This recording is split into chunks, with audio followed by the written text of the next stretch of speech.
السلام عليكم ورحمة الله وبركاته. الحمد لله رب العالمين والعاقبة للمتقين والصلاة والسلام على سيد المرسلين وعلى آله وأصحابه أجمعين وبارك وسلم. أعوذ بالله من الشيطان الرجيم. بسم الله الرحمن الرحيم. ربنا وابعث فيهم رسولا منهم يتلو عليهم آياتك ويعلمهم الكتاب والحكمة ويزكيهم إنك أنت العزيز الحكيم. وقال رسول الله صلى الله عليه وسلم: من دعا بدعوى الجاهلية فهو من زساء جهنم. রাহু আহমদ। সর্বপ্রথম মহান আল্লাহ তাআলার দরবারে লাখো কোটি শুকরিয়া আদায় করছি, যিনি আমাদেরকে পবিত্র রজব মাসের দ্বিতীয় জুমায় যথাসময়ে মসজিদে আসার তৌফিক দান করলেন। সকলের শুকরিয়া আদায় করি আলহামদুলিল্লাহ। দরুদ ও সালাম পেশ করছে সাইয়্যিদুল মুরসালিন রাহমাতুল লিল আলামিন আখির নবী পাকের প্রতি। সকলে বলি সাল্লাল্লাহু আলাইহি ওয়াসাল্লাম। আমরা আমাদের প্রিয় নবী হযরত মুহাম্মদ সাল্লাল্লাহু আলাইহি ওয়াসাল্লামের জীবনী থেকে আলোচনা শুরু করতে যাচ্ছি ইনশাআল্লাহ। ধারাবাহিকভাবে আমরা তার জীবনীর আলোচনার চেষ্টা করব। ডিটেলস আলোচনা করতে গেলে কয়েক বছর সময় লেগে যাবে, অনেক সময় চলে যাবে। তা আমরা মোটামুটি কোরআন হাদিস থেকে এবং আমাদের জন্য যে অংশগুলো বেশি শিক্ষণীয়, তার গোটা জীবনীটাই তো আমাদের জন্য অনুকরণীয়, তারপরেও বিশেষ করে যেগুলো আমাদের জন্য প্রয়োজন বর্তমান প্রেক্ষাপটে, সেই দিকগুলো নিয়ে বেশি কথা বলার চেষ্টা করবো ইনশাল্লাহ। মহানবী সাল্লাল্লাহু আলাইহি সাল্লামের আগমনের আগে ঈসা আলাইহিস সালাম ছিলেন সর্বশেষ নবী। মাঝখানে প্রায় 600 বছরের ডিফারেন্স। এই দীর্ঘ সময়ে আর কোনো নবী রাসূল আসেননি, যার কারণে মানুষ আল্লাহ তাআলাকে ভুলে গিয়ে ন্যায় নীতি, সত্য, সততা, ওয়াদা পালন, এগুলো সৎ চরিত্র ভুলে গিয়ে তারা বিভিন্ন পাপাচারে লিপ্ত হয়ে পড়েছিল। যেই কাবা ঘর আল্লাহর ইবাদতের জন্য তৈরি করা হয়েছিল, সেখানেও তারা মূর্তি রেখে 360টি মূর্তি রেখে পূজা করা শুরু করে দিয়েছিল। তাতে বোঝাই যাচ্ছে যে তাদের কতটা অধঃপতন চলে এসেছিল। তাদের সমাজের মধ্যে ছিল গোত্রপ্রীতিবাদ, যেমন আমাদের বর্তমান সমাজে রয়েছে দলীয় প্রীতি। ভালো হোক খারাপ হোক, আমার দলের লোক, ও হাজার অপরাধ করলেও ছাড়া পেয়ে যাচ্ছে। তো ওদের সমাজে সেরকম ছিল, নিজের গোত্রের লোক যত ভুলই করুক, অপরাধী করুক, ওরা তাকে কোনো শাস্তি দিত না, কিন্তু অন্য গোত্রের লোক যদি ভুল করত তাহলে শাস্তি দিত। তাদের অর্থনীতিতে সুদের প্রচলন ছিল, চক্রবৃদ্ধি হারের সুদ। মনে করেন 1000 টাকা খরচ নিয়েছেন, 1 মাস পরে ওর সাথে 100 টাকা ফেরত দিতে হবে। 1 মাস পরে যদি ফেরত দিতে না পারেন, তাহলে ওই 100 টাকা আবার মূলধন হিসেবে 1100 টাকা হবে। পরের মাসে আবার এই 1100 টাকার উপরে সুদ দিতে হবে। এরকম সুদের প্রচলন তাদের সমাজে ছিল। আমাদের সমাজেও সুদের প্রচলন আছে। এর সাথে আরো বাড়তি যোগ হয়েছে ঘুষ আছে, দুর্নীতি আছে, বিভিন্ন ধরনের। নারীদের সেই সমাজে কোনো মর্যাদা ছিল না। নারী জন্মকে তারা অপমানজনক মনে করত। সূরা নাহলে আল্লাহ তাআলা বলছেন, যখন তাদেরকে কন্যা সন্তানের সংবাদ দেওয়া হয়, তখন তাদের মুখ কৃষ্ণবর্ণ হয়ে যেত। তারা চিন্তা করত যে এই সন্তানকে তারা হত্যা করবে নাকি মাটিতে পুঁতে ফেলবে। কতই না খারাপ চিন্তা তারা করত। এরপরে অন্য সূরায় আল্লাহ তাআলা বলছেন, ওয়াইদাল মাউদাতু সুইলাত বিআই জামিন কুতিলাত। এই জীবন্ত গঠিত কন্যা সন্তানকে জিজ্ঞেস করা হবে কোন অপরাধে তাদেরকে হত্যা করা হয়েছে। জাহিলি যুগের লোকেরা, মানে মানুষ কন্যা সন্তানের কথা শুনবে এই ভয়ে কন্যা সন্তানকেই মাটিতে পুঁতে হত্যা করত। তো বর্তমান সমাজে যে সেটা নাই তা কিন্তু নয়। মাঝে মধ্যেই পত্রপত্রিকা মিডিয়াতে খবর আসে ডাস্টবিনে ফেলে গেছে, তারপরে জঙ্গলে ধারে ফেলে আসছে। আর এখন তো আধুনিক প্রযুক্তি আছে, অধিকাংশই হাসপাতালে যে অ্যাবর্শন করে নেয়, সন্তান নষ্ট করে ফেলে।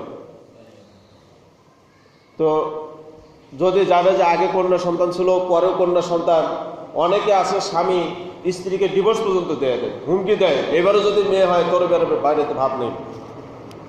এরকম জাহিলিয়াত আমাদের সমাজে এখন আছে।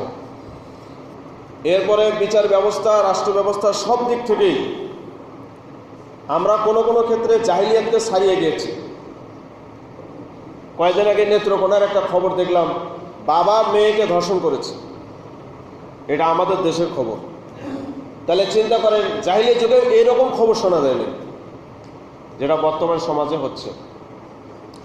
তাহলে এই সমাজকে এই দুর্নীতিমুক্ত, সুদ ঘুষ, জেনা ব্যভিচার, অপরাধ থেকে মুক্ত করতে গেলে আমাদেরকে ঠিক সেই আদর্শের কাছে ফিরে যেতে হবে, যে আদর্শ দিয়ে মহানবী সাল্লাল্লাহু আলাইহি সাল্লাম আরবের জাহিলিয়াতকে বিলোপ করে একটা ইনসাফ ভিত্তিক রাষ্ট্র প্রতিষ্ঠা করেছিলেন। এই দৃষ্টিভঙ্গি নিয়ে আমাদেরকে মহানবী সাল্লাল্লাহু আলাইহি সাল্লামের জীবনী জানার চেষ্টা করতে হবে। আমরা তো মনে করি যে উনি মনে হয় এরকম একজন নবী ছিলেন, যেমন আমাদের কোনো কোনো পীর সাহেব একটা খানকায় বসে থাকে, মানুষ এসে তার কাছে মুরিদ হয়, গরু ছাগল দিয়ে দেয়। আমাদের নবী এইরকম ছিলেন না। মানুষের জন্ম থেকে মৃত্যু পর্যন্ত প্রতিটি ক্ষেত্রে সে কিভাবে উঠবে, চলবে, কথাবার্তা বলবে, কিভাবে সমাজ চলবে, কিভাবে রাষ্ট্র চলবে, অর্থনীতি কিভাবে চলবে, শিক্ষা সংস্কৃতি কেমন হবে, সব দিক আমাদের নবী সাল্লাল্লাহু আলাইহি সাল্লাম দেখে দিয়ে গেছেন। কোরআনে হাদিসে সব বিষয় রয়েছে। তা আমাদের আগে দৃষ্টিভঙ্গিটা পাল্টাতে হবে। আমাদের মনে করতে হবে যে আমি কিভাবে ব্যবসা করব, আমার নবী যেভাবে ব্যবসা করেছেন সেইভাবে ব্যবসা করব। আমি আমার পরিবার কিভাবে চালাবো, আমার নবী তার পরিবার কিভাবে চালিয়েছিলেন সেইভাবে আমার পরিবার চলবে। এই দৃষ্টিভঙ্গি নিয়ে, এই জ্ঞান নিয়ে আমাদেরকে মহানবী সাল্লাল্লাহু আলাইহি সাল্লামের জীবনী চর্চা করতে হবে, পড়তে হবে। তাহলে আমরা সঠিকটা জানতে পারবো। আল্লাহ তাআলা বলেন, আফা হুকমুল জাহিলিয়াতি ইয়াবগুনা ওয়া মান আহসানু মিনাল্লাহি হুকমান লিকওমিন ইউকিনুন। সূরা আল মায়েদা 50 নম্বর আয়াতে আল্লাহ তাআলা বলেন, তবে কি তারা জাহিলিয়াতের বিচার ফয়সালা গ্রহণ করবে, অথচ আল্লাহ তাআলাই হচ্ছেন সর্বশ্রেষ্ঠ বিধানদাতা। আল্লাহ তাআলার চেয়ে শ্রেষ্ঠ বিধান আর কেউ দিতে পারে? দুনিয়ার সব মানুষ একত্রিত হয়ে যদি কোনো সংবিধান রচনা করে, আল্লাহ তাআলার বিধানের কাছে, সংবিধানের কাছে, কোরআনের কাছে এটা কিছুই না। আল্লাহ তাআলার কোরআনের কাছে এটা কিছু না, কারণ আল্লাহ তাআলা হচ্ছেন শ্রেষ্ঠ বিধানদাতা। আমার আপনার চলার জন্য সর্বশ্রেষ্ঠ বিধানদাতা হচ্ছেন আল্লাহ তাআলা। সেই আল্লাহর বিধান বাদ দিয়ে, কোরআন হাদিসের আইন কানুন বাদ দিয়ে, রীতিনীতি বাদ দিয়ে যারা অন্য পথে থাকবে, এরাই হচ্ছে জাহিলিয়াত। এরা কি জাহিলিয়াত? কারণ এখানে আল্লাহ তাআলার বিধানের বিপরীতে আল্লাহ তাআলা জাহিলিয়াতকে প্রয়োগ করেছেন। তার মানে আল্লাহ তাআলার পরিপন্থী কোনো কাজ, কোনো তরিকা, কোনো পদ্ধতি যদি কেউ অনুসরণ করে, তাহলে সে জাহিলিয়াতের মধ্যে আছে। আমাদের নবী সাল্লাল্লাহু আলাইহি ওয়াসাল্লাম বলেছেন, মা দাআ বিদাওয়াল জাহিলিয়াতি ফাহুয়া মিন জুসাই জাহান্নাম। যে ব্যক্তি জাহিলি রীতিনীতির দিকে মানুষকে আহ্বান করবে, সে হবে জাহান্নামের ইন্ধন, জাহান্নামের খড়ি, জাহান্নামের আগুনে জ্বলবে। এর পরের অংশে আছে, ওয়াইন সামা ওয়া সাল্লা ওয়া জামা আন্নাহু মুসলিম। যদি সে নামাজ পড়ে, রোজা রাখে, নিজেকে মুসলমান বলে দাবি করে, তারপরেও সে জাহান্নামে।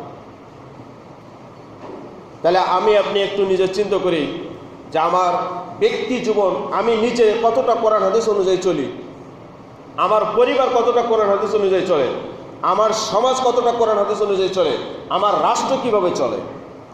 এই সমস্ত দিক যখন আমি কোরআন সুন্নাহ মোতাবেক পরিচালিত হচ্ছে এটা দেখতে পাবো, তখন আমি পরিপূর্ণ মুসলিম হতে পারবো। যদি কোনো একদিকে ঘাটতি থাকে, তাহলে আমার বুঝতে হবে আমি ওই দিকে এখনো পরিপূর্ণ মুসলিম হতে পারিনি। আমি হয়তো নামাজি হতে পেরেছি, রোজাদার হতে পেরেছি, কিন্তু আমি এখনো পরিপূর্ণ মুসলিম হতে পারিনি। তো সেই জন্য আমাদেরকে এই প্রথমে আমাদের আকীদাটা সংশোধন করতে হবে, বিশ্বাস আনতে হবে যে আমাদের নবী সাল্লাল্লাহু আলাইহি ওয়াসাল্লাম জীবনে যা কিছু করেছেন সবই আমাকে অনুসরণ করতে হবে, শুধু একটা সাইড ধরে দেখলে হবে না, পরিপূর্ণ। যেমন আমরা যদি মশার হাত থেকে বাঁচার জন্য মশারির মধ্যে প্রবেশ করি, পুরা মানুষটাই প্রবেশ করতে হয়, কি বলেন? পুরা মানুষটা প্রবেশ করলাম কিন্তু হাত দুটো বাইরে রাখছি, মশার হাত থেকে কি বাঁচা যাবে? বাঁচা যাবে না। ঠিক ইসলাম একটা পরিপূর্ণ জীবন ব্যবস্থা। সূরা মায়েদা আল্লাহ তাআলা বলেছেন ৩ নম্বর আয়াতে, আল ইয়াউমা আকমালতু লাকুম দীনাকুম, আজ আমি তোমাদের দিনকে পরিপূর্ণ করে দিলাম।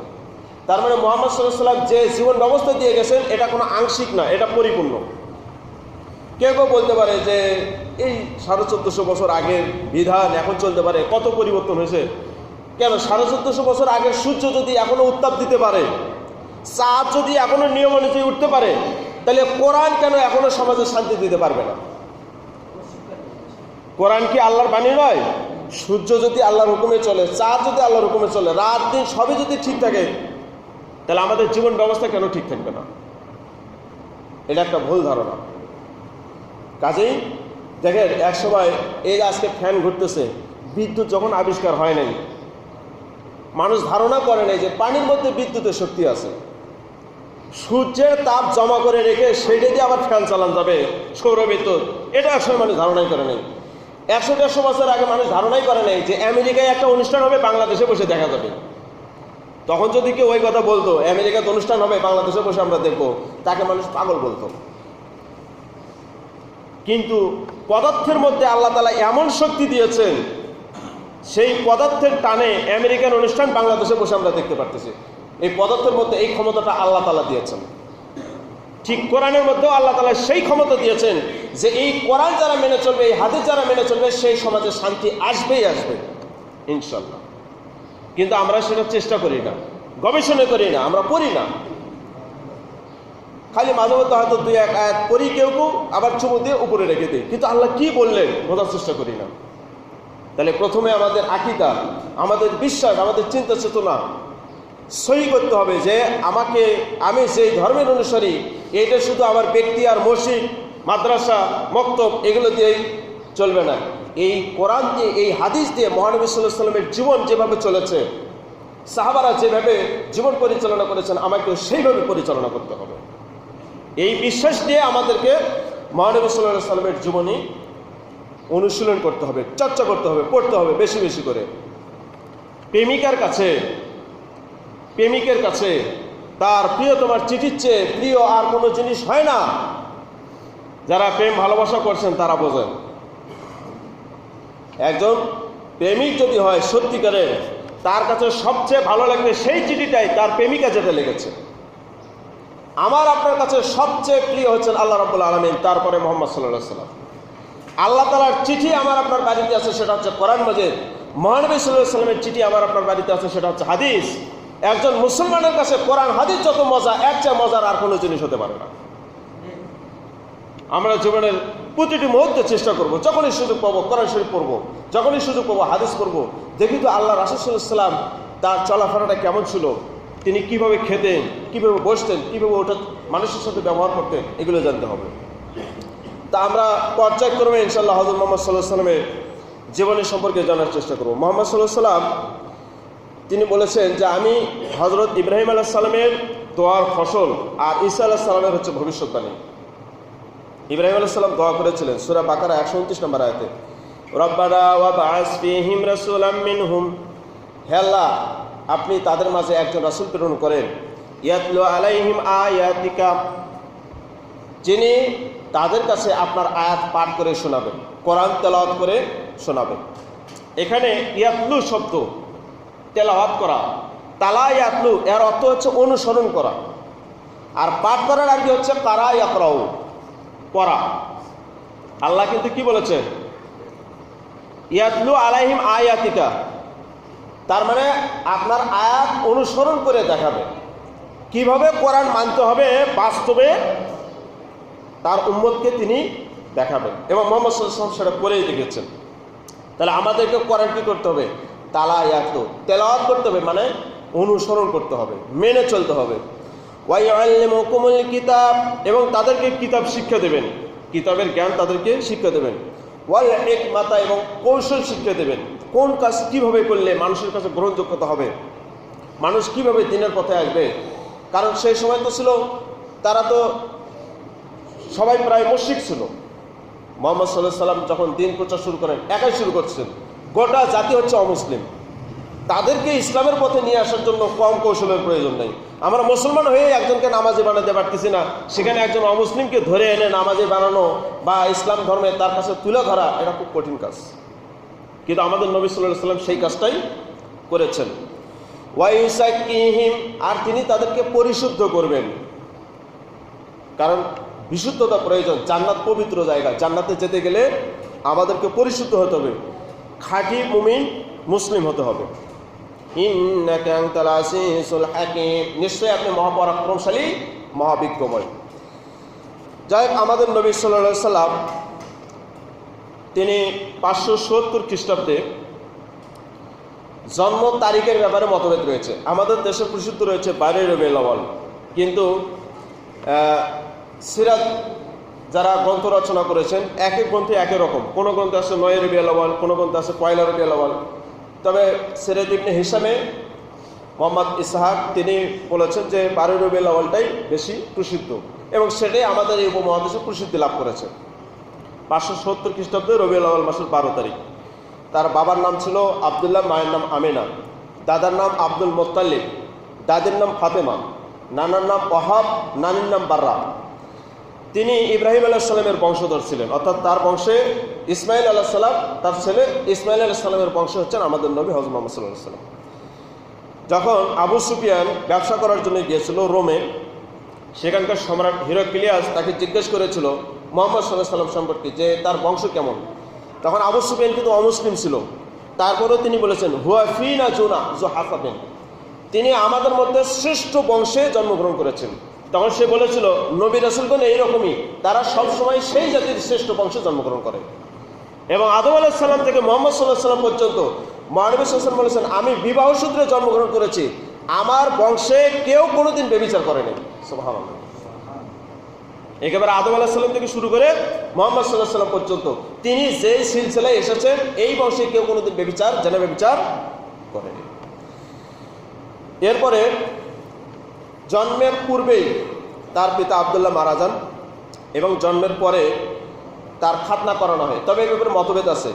কোনো কোনো বর্ণনায় পাওয়া যায় তিনি খাতনাকৃত অবস্থায় জন্মগ্রহণ করেছেন, আবার কেউ কেউ বলেন যে না, তার দাদা আব্দুল মুত্তালিব তার খাতনা করিয়েছিলেন। যাই হোক, এরপরে আব্দুল মুত্তালিব তার নাম রাখলেন মুহাম্মদ, আর তার মা আমিনা তার নাম রাখলেন আহমদ। দুটো নামই খুব গুরুত্বপূর্ণ।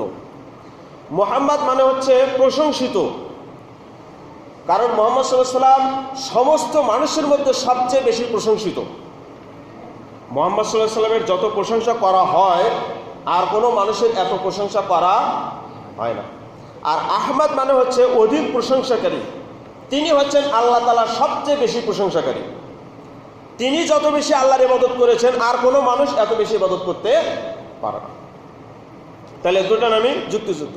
তার আরও কিছু গুণবাচক নাম আছে, কোরআনেও আছে, হাদিসেও আছে। আল্লাহ তাআলা কোরআনে তাকে বলেছেন আলাইকুম বিল মুমিনি হারিসুন আলাইকুম বিল মুমিনিনা রাউফুর রহিম। সূরা তাওবা 127 নম্বর আয়াতে যে তিনি তোমাদের কল্যাণকারী, হারিসুন আলাইকুম, তিনি তোমাদের কল্যাণকারী, মানে গোটা উম্মতের জন্য মুহাম্মদ সাল্লাল্লাহু আলাইহি ওয়াসাল্লাম হচ্ছেন শ্রেষ্ঠ কল্যাণকারী। আমার আপনার বাবা মার চেয়েও আমাদের নবী আমাদেরকে বেশি ভালোবাসেন। সুবহানাল্লাহ, বাড়ি যা বলবেন নাকি? আমার আপনার বাবা মার চেয়েও আমাদের নবী কি আমাদেরকে বেশি ভালোবাসেন। আল্লাহ তাআলা বলেছেন যেহেতু হারিসুন আলাইকুম, তিনি তোমাদের জন্য কল্যাণকামী। হারিস মানে বলা হয় অত্যধিক কল্যাণকামী, যেমন তেমন কল্যাণকামী না। এরপরে বলছেন আল্লাহ তাআলা বিল মুমিনিনা রাউফুর রহিম, এবং মুমিনদের জন্য তিনি রউফ ও রহিম। রউফ এবং রহিম এই দুটো কিন্তু আল্লাহ তাআলার নাম, কিন্তু আবার এই গুণটা আল্লাহ তাআলা মহানবী সাল্লাল্লাহু আলাইহি ওয়াসাল্লামকে দিয়েছেন। মানে আল্লাহ তাআলা তো স্রষ্টা, তিনি সৃষ্টিকর্তা, সৃষ্টিকর্তা হিসেবে তার শ্রেষ্ঠত্ব সবচেয়ে বেশি। কিন্তু সৃষ্টি জিনিসের মধ্যে সবচেয়ে বেশি দয়ালু হচ্ছেন মুহাম্মদ সাল্লাল্লাহু আলাইহি ওয়াসাল্লাম। মানুষের মধ্যে বা আল্লাহ তাআলার সৃষ্টির মধ্যে সবচেয়ে বেশি দয়ালু হচ্ছেন মুহাম্মদ সাল্লাল্লাহু আলাইহি ওয়াসাল্লাম, সবচেয়ে বেশি স্নেহশীল। রউফুন মানে হচ্ছে অত্যন্ত স্নেহশীল, সবচেয়ে বেশি স্নেহশীল মানুষের প্রতি, আল্লাহর সৃষ্টির প্রতি, সেটা হচ্ছে মুহাম্মদ সাল্লাল্লাহু আলাইহি ওয়াসাল্লাম। তার চেয়ে দয়া আর কোনো মানুষের মধ্যে নেই। আল্লাহ তাআলাই তাকে এই গুণ, এই বৈশিষ্ট্য প্রদান করেছেন। এটা আছে সূরা তাওবা 128 নম্বর আয়াতে। এরপর আল্লাহ তাআলা তাকে বলেছেন, ইয়া আইয়ুহান নাবিয়্যু ইন্না আরসালনাকা শাহিদাও ওয়া মুবাশশিরাও ওয়া নাযীরা। হে নবী, তার মানে মুহাম্মদ সাল্লাল্লাহু আলাইহি ওয়াসাল্লাম একজন নবী ছিলেন। এরপরে রাসূলের কথা আছে, ইন্না আরসালনাকা শাহিদান, আমি আপনাকে প্রেরণ করেছি সাক্ষ্যদাতা হিসেবে। কিয়ামতের দিনই তার নেককার প্রিয় উম্মতের জন্য আল্লাহ তাআলার কাছে সুপারিশ করবেন, সাক্ষী দেবেন। এই হিসেবে তাকে সাক্ষ্যদাতা বলা হয়েছে। ওয়া মুবাশশিরাও, এবং সুসংবাদদাতা, তিনি মানুষকে সুসংবাদ দিয়েছেন। ওয়া নাযীর, এবং সতর্ককারী, জাহান্নাম থেকে সতর্ক করেছেন, আবার জান্নাতের সুখবরও প্রদান করেছেন। এইটা হচ্ছে সূরা আহজাব 45 আয়াতে। এরপরে ওয়া দাঈয়ান ইলাল্লাহ, এবং আল্লাহ তাআলার পথে দায়ী হিসেবে আল্লাহ তাআলা তাকে প্রেরণ করেছেন, আহ্বানকারী হিসেবে প্রেরণ করেছেন। ওয়া সিরাজাম মুনীরা, এবং উজ্জ্বল প্রদীপ হিসেবে আল্লাহ তাআলা তাকে, জগৎবাসীর জন্য আলোকবর্তিকা হিসেবে আল্লাহ তাআলা তাকে প্রেরণ করেছেন। সূরা আহজাব 46 নম্বর আয়াতে। এরপরে সারা বিশ্বের সমস্ত সৃষ্টির জন্য, শুধু মানুষ না, জিন ইনসান সহ যত সৃষ্টি রয়েছে সকলের জন্য আমাদের নবীকে আল্লাহ তাআলা রহমত, দয়া হিসেবে প্রেরণ করেছেন। বলেন সুবহানাল্লাহ। ওয়া মা আরসালনাকা ইল্লা রাহমাতাল লিল আলামিন। হে নবী, আমি আপনাকে সমগ্র বিশ্বের জন্য রহমত হিসেবে প্রেরণ করেছি। এগুলো কোরআনের কথা, সূরা আম্বিয়া 107 নম্বর আয়াত। এরপরে হাদিসে মহানবী সাল্লাল্লাহু আলাইহি ওয়াসাল্লামের কিছু গুণবাচক নাম রয়েছে। তিনি নিজেই বলেছেন, আমার অনেকগুলো নাম রয়েছে। আমি মুহাম্মদ, আমি প্রশংসিত। আমি আহমদ, আমি অধিক প্রশংসাকারী। আমি মাহি, আমি বিদুরিতকারী। আমার মাধ্যমে আল্লাহ তাআলা সমস্ত বাতিলকে বিলুপ্ত করে দিয়েছেন। মুহাম্মদ সাল্লাল্লাহু আলাইহি ওয়াসাল্লামের মাধ্যমে সমস্ত কুফর, সমস্ত নাস্তিকতা ধূলিসাৎ হয়ে গিয়েছে। আমি হাসের, জমাকারী, কারণ কিয়ামতের দিন মানুষ আমার পিছনে জমা হবে, একত্রিত হবে। একে একে আদম আলাইহিস সালাম, নূহ আলাইহিস সালাম, ইব্রাহিম আলাইহিস সালাম, বিভিন্ন নবীর কাছে যাবে সুপারিশের জন্য। কেউ সাহস পাবে না, সবাই কার কাছে এসে সমবেত হবে? শেষে মুহাম্মদ সাল্লাল্লাহু আলাইহি ওয়াসাল্লামের কাছে। তিনি আল্লাহ তাআলার কাছে বিচার শুরু করার জন্য সুপারিশ করবেন। এই জন্য তার এক নাম হচ্ছে হাসের। এরপরে আমি আকিব, আমি সর্বশেষ আগমনকারী, অর্থাৎ সর্বশেষ নবী। আনা নবিয়া, আনা খাতামুন নবীন লা নবিয়া বাদি, আমি সর্বশেষ নবী, আমার পরে আর কোনো নবী আসবে না। আজ পর্যন্ত আসলে কিয়ামত পর্যন্ত আসবে না। যাই হোক, মুহাম্মদ সাল্লাল্লাহু আলাইহি ওয়াসাল্লাম জন্মের পরে তিনি প্রথমে আবু লাহাবের দাসী সুয়াইবিয়ার দুধ পান করেন কয়েকদিন। এরপরে আরব দেশের প্রচলন ছিল যে তারা সন্তানদেরকে ধাত্রীর কাছে রেখে লালন পালন করত। তো সেই সময় সাদ গোত্রের হালিমা তিনি নিজেই বর্ণনা করেন যে আমাদের যে গাধার পিঠে চড়ে আমরা আসি সেটা খুব দুর্বল ছিল।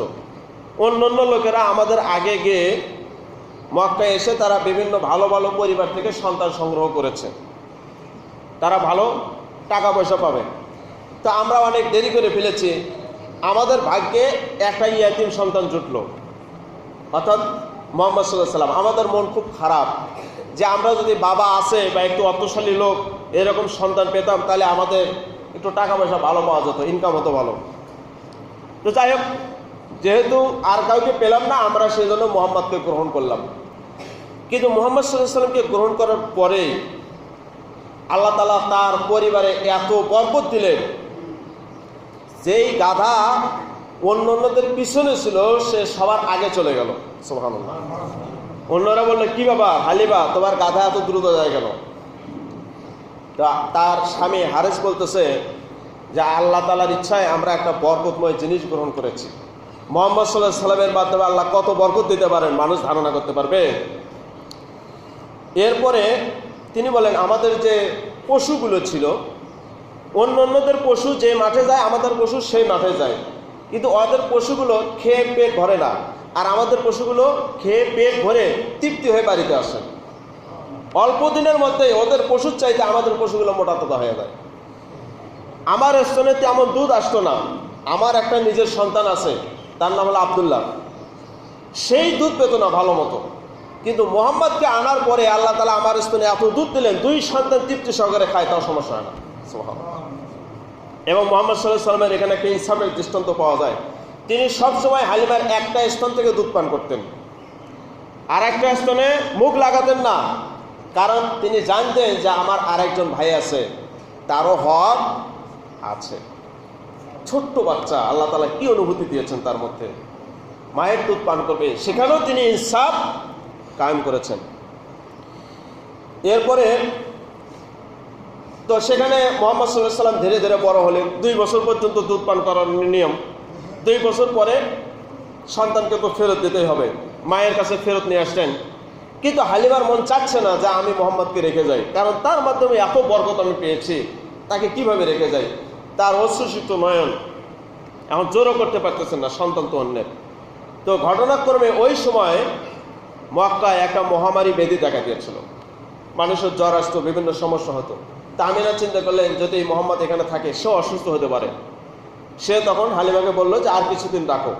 হালিমা খুশি মনে নিয়ে গেল যে দেখ, এটাই তো আমিও চাচ্ছিলাম।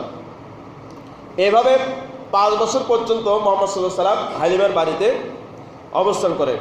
এর মধ্যে একদিন তিনি তার অন্য অন্য ভাই বোনের সাথে মাঠে গেছেন, তারা ছাগল ভেড়া এগুলো চড়াতো, তাদের সাথে মাঠে গিয়েছেন। যাওয়ার পরে হঠাৎ করে 2 জন লোক আসছে, এসে মুহাম্মদ সাল্লাল্লাহু আলাইহি ওয়াসাল্লামকে ধরে নিয়ে গেছে, একেবারে পাহাড়ের উপর নিয়ে গেছে। নিয়ে গিয়ে তাকে চিৎ করে শুয়েছে, শুয়ে তার বুকটা চিরে ফেলেছে। এরা তো দেখে ভয়, কেউ কেউ হয়তো দাঁড়িয়ে আছে, আবার কেউ কেউ বাড়িতে হালিমার বাড়িতে খবর দেওয়ার জন্য দৌড়ে গেছে। তখন মুহাম্মদ সাল্লাল্লাহু আলাইহি ওয়াসাল্লামের বুকটা চিরে কলিজাটা বের করেছে, পরে এটা পানি দিয়ে সুন্দর করে পরিষ্কার করেছে। এবার একটা কালো পিত থাকে, ফেরেশতারা বললো যে হাযা হাযুশ শায়তান মিনকা, এটা হচ্ছে তোমার মধ্যে শয়তানের অংশ, অর্থাৎ এই জায়গায় এসে শয়তান তোমার মধ্যে ওয়াসওয়াসা দেবে। এই অংশটা তারা ফেলে দিয়েছে। এরপরে তারা আবার বুকটা আগের মতো করে দিয়ে অদৃশ্য হয়ে গেছে। মুহাম্মদ সাল্লাল্লাহু আলাইহি ওয়াসাল্লাম আগে যেরকম ছিল সেরকম স্বাভাবিকভাবে তিনি দাঁড়িয়ে গেলেন। এদিকে হালিমা দৌড়ে আসছে, এসে দেখে মুহাম্মদ সাল্লাল্লাহু আলাইহি ওয়াসাল্লাম এই অবস্থা। তিনি সব কিছু শুনে বললেন, বাবা কি হয়েছে? মুহাম্মদ সাল্লাল্লাহু আলাইহি ওয়াসাল্লাম তাকে সব কিছু খুলে বললেন। এই সময়ে তার বয়স ছিল 5 বছর বা 4 বছর। এরপরে হালিমা চিন্তা করলেন যে এই সন্তানকে আর রাখা যাবে না, আবার কোন দিন কোন বিপদ হয়, অন্যের সন্তান মারা গেলে তো আমাকে জবাবদিহি করতে হবে। 6 বছর বয়সে তিনি তাকে আমিনার কাছে ফেরত দিয়ে যান। তো আমিনা কিছুদিন পরে চিন্তা করলেন তার স্বামী মারা গিয়েছে মদিনায়, সেখানে তার কবর রয়েছে, তিনি তার স্বামীর কবর জিয়ারত করতে যাবেন। তো সন্তানও বাদ সাধলো যে আমিও যাব, সন্তানকে নিয়ে গেলেন। স্বামীর কবর জিয়ারত করে ফেরার পথে আবওয়া নামক স্থানে আমিনা ইন্তেকাল করেন। তখন তার সাথে একজন কৃতদাসী ছিল, উম্মে আইমান। মুহাম্মদ সাল্লাল্লাহু আলাইহি ওয়াসাল্লাম তার সাথে তখন মক্কায় ফিরে আসেন। তখন তার দেখাশোনার দায়িত্ব গ্রহণ করলেন তার দাদা আব্দুল মুত্তালিব। তিনি তখন কুরাইশ গোত্রের নেতা ছিলেন। তো আব্দুল মুত্তালিব যেই আসনে বসতেন, যেই গদিতে বসতেন, ওইখানেও তার ছেলেরাও বসতো না, তার বাবাকে এত সম্মান করত। কিন্তু মুহাম্মদ সাল্লাল্লাহু আলাইহি ওয়াসাল্লাম একটু চঞ্চল প্রকৃতি ছিলেন, তিনি গিয়ে সেখানে বসতেন। তো লোকেরা নিষেধ করতো, এই এখানে বসো না। আব্দুল মুত্তালিব বলতো যে না, এ আমার বেটাকে তোমরা নিষেধ করো না, মানে তারা নাতিকেও আদর করে বেটা ডাকতো, তাকে তোমরা নিষেধ করো না, ও বসো। মুহাম্মদ সাল্লাল্লাহু আলাইহি ওয়াসাল্লামকে এত ভালোবাসতেন তার দাদা, তার চাচারাও খুব ভালোবাসতেন। আবুল আহাব যখন মুহাম্মদ সাল্লাল্লাহু আলাইহি ওয়াসাল্লামের জন্ম খবর শোনে, ওই সুয়াইবা এই দাসী গিয়ে খবর দিয়েছিল, সাথে সাথে আঙ্গুলের ইশারা করে দাসীকে মুক্ত করে দিয়েছে। তো পরবর্তীতে আব্বাস রাদিয়াল্লাহু তাআলা আনহুর একটা হাদিস থেকে জানা যায়, তিনি একদিন স্বপ্নে আবুল আহাবের মৃত্যুর পরে তাকে দেখেন, দেখে জিজ্ঞেস করেন যে তোমার কি অবস্থা আখিরাতে। তিনি বলেন যে খুবই কঠিন অবস্থায় আছি, খুব কষ্টে আছি, তবে একটা দিন শুধু একটু আরাম পাই। সেটা কি? যেই সোমবারে আব্দুল্লাহ সাল্লাহ মোহাম্মদ জন্মগ্রহণ করলো, ওই দিন আমি খুশি হয়ে দাসীটাকে মুক্ত করে দিয়েছিলাম, ওই দিন আমি একটু শুধু আরাম পাই। তার মানে মুহাম্মদ সাল্লাল্লাহু আলাইহি ওয়াসাল্লামকে ভালোবাসার কারণে যে দাসীকে মুক্ত করে দিয়েছিল, তাহলে যদি দিন মানত তাহলে তার প্রতিদিনই আরাম হতো। কি বলেন? তা আমাদেরও কিন্তু অবস্থা এরকম। আমরা যদি শুধু একদিন জুমার নামাজ পড়ি তাহলে এই সময়টা হয়তো একটু আরাম পাবেন, বাকি 7 দিন কি হবে? আবুল আহাবের মতো অবস্থা হবে না? নামাজ কি একদিন পড়লে হবে না, রেগুলার পড়া লাগবে? 2-1 জন বলছে, তার মানে বাকিদের না বললেও চলবে মনে হচ্ছে। কে প্রতিদিনই পড়া লাগবে? কয় ওয়াক্ত করে পড়বেন তো ইনশাল্লাহ? হ্যাঁ, তাছাড়া কিন্তু কি হবে? আবুল আহাবের মতো আফসোস করা লাগবে। তো যাই হোক, তখন 2 বছর পরে আব্দুল মুত্তালিব তিনিও ইন্তেকাল করলেন। তখন তার ছেলে আবু তালেবকে দায়িত্ব দিয়ে গেলেন যে আমার এই নাতিকে তুমি দেখে রাখবা। আবু তালেব মুহাম্মদ সাল্লাল্লাহু আলাইহি ওয়াসাল্লামের দেখাশোনা করেন। ছোটবেলা থেকেই মুহাম্মদ সাল্লাল্লাহু আলাইহি ওয়াসাল্লামকে আল্লাহ তাআলা সব রকমের অন্যায়, অশ্লীলতা, পাপ, পঙ্কিলতা, শিরক, তিনি কোনোদিন মূর্তির সামনে মাথা নত করেননি, মূর্তি পূজা করেননি। তার চরিত্রে তিনি কোনোদিন মিথ্যা কথা বলেননি। পৃথিবীতে একজনই মানুষ আছে 63 বছর বেঁচে গেছেন, একদিনও একটা মিথ্যা কথা বলেননি, তিনি হচ্ছেন মুহাম্মদ সাল্লাল্লাহু আলাইহি ওয়াসাল্লাম। আর কারো ব্যাপারে এরকম গ্যারান্টি দিয়ে বলা যাচ্ছে না। আমি আপনি গ্যারান্টি দিয়ে বলতে পারবো যে জীবনে একদিনও মিথ্যা কথা বলিনি। শুধুমাত্র একজনের ব্যাপারে গ্যারান্টি আছে, সেটা হচ্ছে মুহাম্মদ সাল্লাল্লাহু আলাইহি ওয়াসাল্লাম।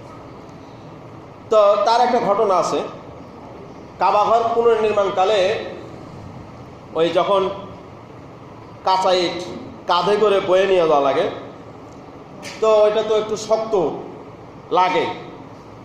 তো রাসূল সাল্লাল্লাহু আলাইহি ওয়াসাল্লামের চাচা আব্বাস তাকে বলতেছে, ভাতিজা তোমার পরনের কাপড়টা খোলো, মানে লুঙ্গিটা খোলো, খুলে কাঁধের উপরে রাখো, রেখে ইট এগুলো বহন করে নিয়ে যাও, তাহলে কাঁধে লাগবে না। তো তিনি খুলতে চাচ্ছিলেন না, তারপরেও যেই তার লুঙ্গিতে হাত দেওয়া হয়েছে, সতর খুলবেন, এই মুহূর্তে তিনি বেহুশ হয়ে গেছেন। আল্লাহু আকবার! এই মুহূর্তে তিনি কি হয়ে গেছেন? কারণ আল্লাহর নবী হবেন তিনি, তাকে তো বেইজ্জতি করা যায় না। তো এরাও ভয় পেয়ে গেছে, কি ব্যাপার, লুঙ্গিতে হাত দেওয়ার সাথে বেহুশ হয়ে গেল। তাড়াতাড়ি করে তাকে শুয়ে রেখে পানি দেওয়া হলো।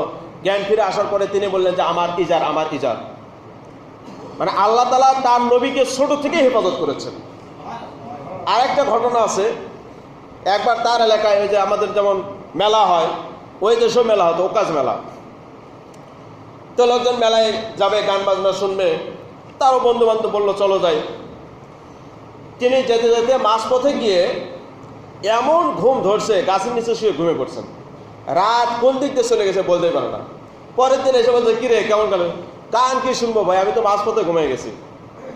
আল্লাহু আকবার! আল্লাহ তাআলা এইভাবে তার নবীকে ছোটবেলা থেকে সব ধরনের পাপ, পঙ্কিলতা, অশ্লীলতা থেকে হেফাজত করেছে। তার চরিত্রে পাপের কোনো কালিমা ছিল না।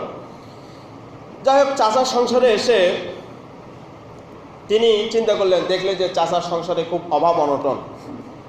তিনি ভাবলেন যে এমনিতে চাচার নিজের পরিবারে অভাব, তার উপর আমি যদি আবার বসে বসে খাই তাহলে চাচার আরও কষ্ট হবে।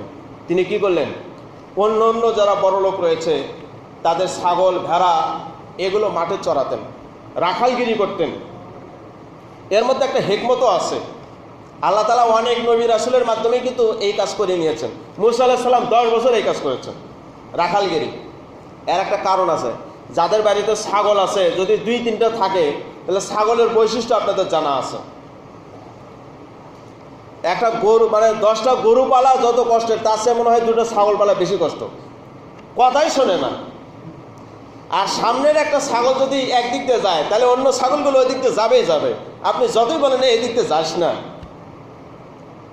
সারাদিন ওদেরকে কন্ট্রোলে রেখে ঘাস খাওয়াতে হবে, আবার কন্ট্রোলে রেখে হিসাব করে বাড়িতে নিয়ে আসতে হবে।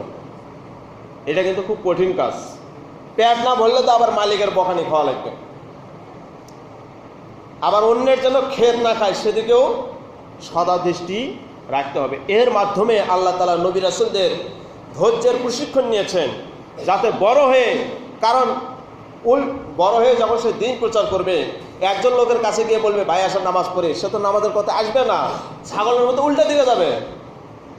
রেগে গিয়ে কি ছাগলের গায়ে লাঠি দিয়ে বাড়ি দেওয়া যাবে? অর্থাৎ হাড়টি ভেঙে যাবে।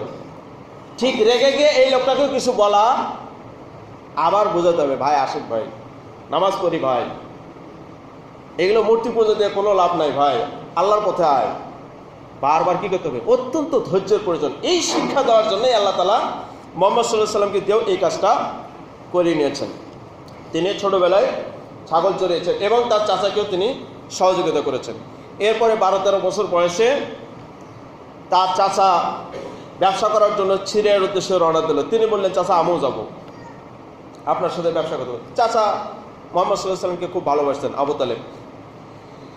প্রায় 40 বছর পর্যন্ত তিনি মুহাম্মদ সাল্লাল্লাহু আলাইহি ওয়াসাল্লামকে সঙ্গ দিয়েছেন। এই 8 বছর বয়স থেকে শুরু করে মুহাম্মদ সাল্লাল্লাহু আলাইহি ওয়াসাল্লামের 52 বছর বয়স পর্যন্ত, এই দীর্ঘ সময় 40 বছর যাবৎ মুহাম্মদ সাল্লাল্লাহু আলাইহি ওয়াসাল্লামকে তিনি দেখে রেখেছেন। সমস্ত বিপদ আপদ থেকে তিনি ছায়ার মতো তার পাশে থেকেছেন, ঢালের মতো হয়ে সামনে থেকেছেন, শত্রুর হাতে তাকে তিনি ছেড়ে দেননি। শুধু একটাই দুঃখ, শেষে ঈমান আনেননি, এটা একটা আফসোস। যাই হোক, এই আবু তালেবের সাথে তিনি সিরিয়ার উদ্দেশ্যে রওনা দিলেন। যাওয়ার পথে সেখানে একজন পাদ্রী ছিল, তার নাম বহিরা, পাদ্রী বহিরা। আবার কোনো কোনো বর্ণনায় আসছে তার নাম হচ্ছে জার্জিস। এই পাদ্রী এই কাফেলাকে, বাণিজ্য কাফেলাকে বাড়িতে দাওয়াত করলো যে এই কাফেলাতে যারা আছো আপনারা আজকে দুপুরবেলায় আমার এখানে খাওয়া দাওয়া করবেন। তো তারা সেখানে খাওয়া দাওয়া করলো। এরপরে তিনি আবু তালেবকে জিজ্ঞেস করলেন মুহাম্মদ সাল্লাল্লাহু আলাইহি ওয়াসাল্লামের ব্যাপারে, যে এই সন্তান কে, এর নাম কি? তো বললো এর নাম মোহাম্মদ। এর বাবাকে? আবু তালেব বললো যে আমি। তো বললো যে এর বাবা কি বেঁচে আসে আসলে? তো আবু তালেব বলতেছে, আপনি এই কথা জিজ্ঞেস করতেছেন কেন?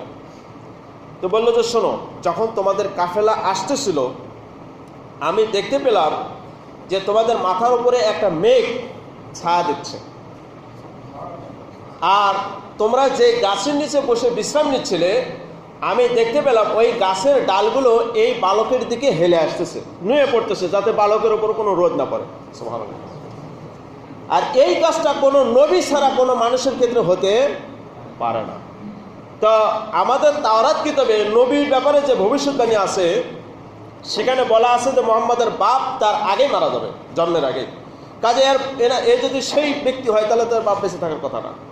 আবু তালেব বলল যে হ্যাঁ, আমি তার বাবা নই, আমি তার চাচা। এই সন্তানের বাবা জন্মের আগেই মারা গেছে। এরপরে ওই পাদ্রী মুহাম্মদ সাল্লাল্লাহু আলাইহি ওয়াসাল্লামের ঘাড়ে দেখলেন সেখানে মোহরে নবুয়তের চিহ্ন রয়েছে, ডিমের কুসুমের মতো হালকা সাদা অংশ ঘাড়ের উপরে তার ছিল। এটা হচ্ছে মোহরে নবুয়ত। মোহরে নবুয়ত মানে চিঠি লেখার পরে যখন সিল স্বাক্ষর হয়, তার মানে চিঠি লেখা শেষ। মুহাম্মদ সাল্লাল্লাহু আলাইহি ওয়াসাল্লামের মাধ্যমে নবুয়তের সিলসিলা শেষ। এই জন্য আল্লাহ তাআলা তার ঘাড়ে মোহরে নবুয়তের ছিল মেরে দিয়েছেন। তারপর আর কোনো নবী আসেনি, আসবে না। এইটা দেখে আমি চিনতে পেরেছি যে এই হচ্ছে ভবিষ্যতের মুহাম্মদ নবী। এরপরে তিনি আবু তালেবকে বললেন যে একে সিরিয়ায় নিয়ে যাবেন না, কারণ ইহুদিরা কিন্তু শেষ নবীর অপেক্ষায় আছে। ওরাও কিন্তু তাওরাত ইনজিল পড়ে অভিজ্ঞ যে এই সময়ের এই নবী আসবেন। যদি এরা একে চিনতে পারে তাহলে কিন্তু হত্যা করবে। তখন আবু তালেব তার কিছু লোকের সাথে মুহাম্মদ সাল্লাল্লাহু আলাইহি ওয়াসাল্লামকে মক্কায় ফেরত পাঠিয়ে দিলেন। তো যাই হোক, আমরা ইনশাল্লাহ এর পরবর্তী ঘটনা আগামী শুক্রবারে ইনশাল্লাহ জানবো, যেহেতু নামাজের সময় হয়েছে। সুবহানাকাল্লাহুম্মা ওয়া বিহামদিকা আশহাদু আল্লা ইলাহা ইল্লা আনতা আস্তাগফিরুকা ওয়া আতুবু ইলাইকা। যারা সুন্নাত করেননি সুন্নাত করে নেন। আসসালামু আলাইকুম ওয়া রাহমাতুল্লাহি ওয়া বারাকাতুহু।